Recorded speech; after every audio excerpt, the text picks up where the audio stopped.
आप सभी को प्रभु के मधुर नाम में जय मसीह की।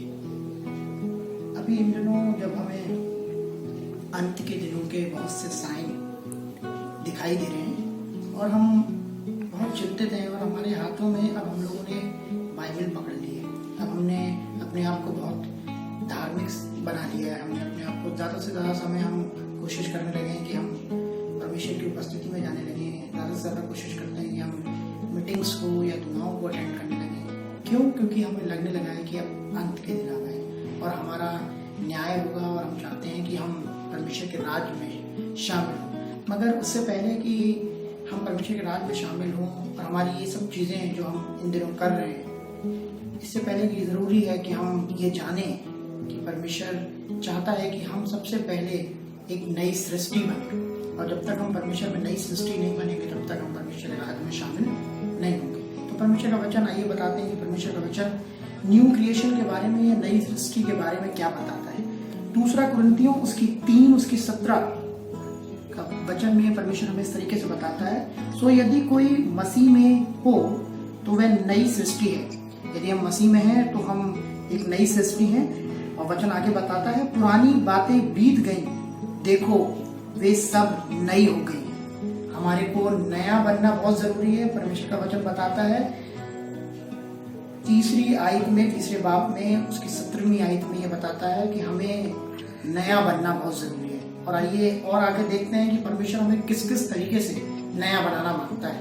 तो सबसे पहले जरूरी है कि हम ये जाने कि कुछ लोग ऐसे हैं जो बहुत सी ऐसी एक्टिविटीज में इन्वॉल्व होते हैं जो जिसमें वो सोचते हैं कि हम बहुत धार्मिक हैं और ये सोचते हैं कि चाहे वो चर्च की एक्टिविटीज हों, चाहे और चर्च की बहुत सी ऐसी एक्टिविटीज हैं, किसी प्रोग्राम में शामिल होना, किसी प्रोग्राम को ऑर्गेनाइज कराना, और हम ये सोचते हैं कि ये काम करने से हम धार्मिक हैं और शायद हम नए हो गए।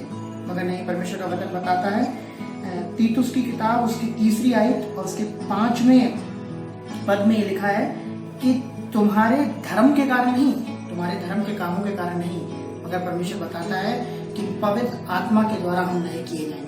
सबसे पहले जरूरी है कि हमारी जिंदगियों में पवित्र आत्मा है।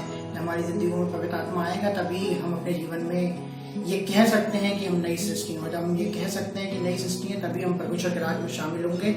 यदि हमारे जीवन में पवित्र आत्मा नहीं है तो हम परमेश्वर के राज में, ये मान के चलिए कि हम पवित्र आत्मा के राज में, पवित्र राजा के राज में हम कभी भी शामिल नहीं हो सकते। आगे परमेश्वर एक चीज और बताता है कि वो हमें नया दिमाग भी देगा। एक तो हमें पवित्र आत्मा देगा, दूसरी चीज वो हमें नया दिमाग देगा। कैसे?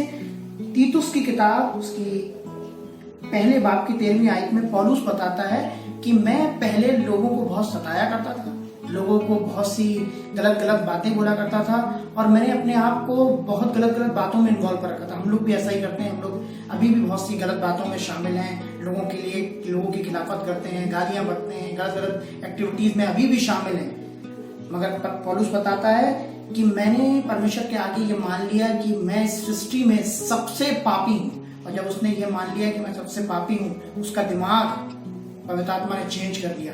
और ये जरूरी है कि पवित्र आत्मा सबसे पहले हमारी जिंदगी में आएगा और उसके बाद वो हमारे दिमाग को बदल देगा। और जब हमारे दिमाग को बदल देगा तो हम अपने आप को ये मानेंगे कि हम पापी हैं। और जब हम अपने आप को मानेंगे पापी हैं तब परमेश्वर हमारे लिए काम करेगा और हमें एक नई सृष्टि बनाएगा। उसके बाद परमेश्वर बताना मांगता है कि मैं तुम्हारे अंदर, हिजकिय्येल की किताब उसकी 11वें बाब की 19वीं आयत में लिखा है कि मैं तुम्हें एक नया दिल दूंगा। दिल की बात अगर हम करें तो हमें अक्सर हमारे दिल को जो भाता है हम वही करते हैं, हमारे दिल को जो अच्छा लगता है हम वही करते हैं। और हमारा दिल उस तरीके का नहीं है जिस तरीके का परमेश्वर चाहता है। इसीलिए उसने वचन में लिखा है कि मैं तुम्हें नया दिल दूंगा। मैं तुम्हारे शरीर में से पत्थर का दिल हटाऊंगा और तुम्हारे दिल में, तुम्हारी जिंदगी में, तुम्हारे शरीर में एक मांस का हृदय दूंगा जो परमेश्वर की ओर से होगा। तो जरूरी है कि हमारे अंदर जब नया दिल आ जाएगा तो हम नए हो जाएंगे। और आगे वचन में परमेश्वर कहता है कि वो तुम्हें एक नई रूह भी देगा। तो हम ये मान के चलें जिस रूह में हम जी रहे हैं वो रूह हमें बहुत सी बातें बताती है, हमें अपना मन की करने पे मजबूर करती है। हम हमेशा उस रूह की मानते हैं और हम हमेशा मन की करते हैं। मगर परमेश्वर कह रहा है कि मैं तुम्हें नया दिल दूंगा और एक नया रूह भी दूंगा। परमेश्वर अपना रूह हमें देना चाहता है और जब हमारे अंदर परमेश्वर का रूह होगा तब हम नए माने जाएंगे। तो जरूरी है कि हमारे अंदर परमेश्वर का रूह भी पाया जाए, एक नया रूह भी पाई जाए। उसके बाद परमेश्वर यूहन्ना के 13वें बाब में उसकी 34वीं आयत में कहता है कि मैं तुम्हें एक नई आज्ञा देता हूँ। अभी तक उसने हमें पवित्र आत्मा दिया, उसके बाद हमें नया दिमाग दिया, उसके बाद नया दिल दिया और एक नई रूह भी दी, मगर अब परमेश्वर कहता है कि मैं तुमको एक नई आज्ञा भी देता हूँ। आज्ञा क्या है?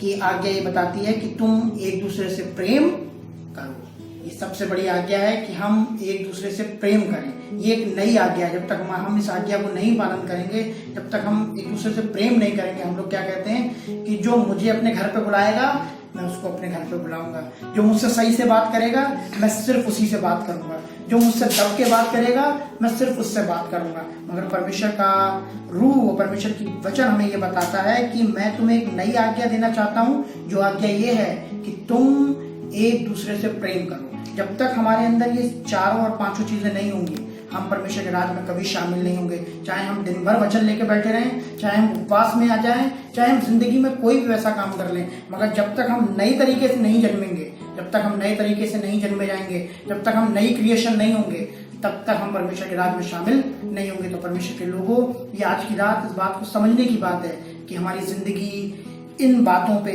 इन वर्सेस पे काम करें और हम अपनी जिंदगी को इनकी बातों में लें, ताकि परमेश्वर हमें नया हृदय दे, हमें नई रूह दे, पवित्र आत्मा की सहभागिता दे और हमें नया दिमाग दे और हमें ऐसा दिल दे, ऐसी तबीयत दे कि हम एक दूसरे से प्रेम कर सकें। तो परमेश्वर के लोगों, इस बात को जानिए कि आज की रात परमेश्वर हमसे क्या कहना चाहता है। अंत के दिन भले ही आ जाएं, मगर जब तक हम नए तरीके से नहीं जन्मे होंगे, हम परमेश्वर के राज में शामिल नहीं होंगे। परमेश्वर का वचन आपको आशीष दे।